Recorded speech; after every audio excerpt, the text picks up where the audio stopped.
Intanto ricordiamo che più tardi ci saranno le premiazioni anche della Rana Ragazze, quindi invitiamo Arianna Castiglioni e Dana Casotto a tenersi a disposizione non appena saranno chiamate per il cerimoniale di premiazione. Attention please, I would remind to Tiasa Pinta that after the 8th hit of men 100 meter breaststroke, there will be the victory ceremony of this event. Thank you.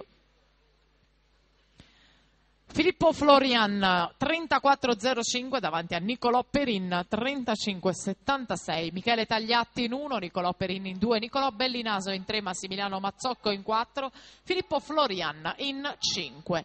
Per la settima serie Aaron Melzani, canottieri Garda Salò in 1, Luca Bruzzechesse, Aranina Antessadria Monfalcone in 2, Alessio Goricchi, Azzurra Nuoto Prato in 3, 4 nuoterà Giovanni Di Benedetto, Ginnasium Pordenone in 5, Umberto Banfichi, Team Euganeo nella prossima batteria, la settima serie. Intanto Filippo Florian, Veneto Banca Montebelluna 1.11.30, classe 96 Florian che vince l'ottava serie maschile.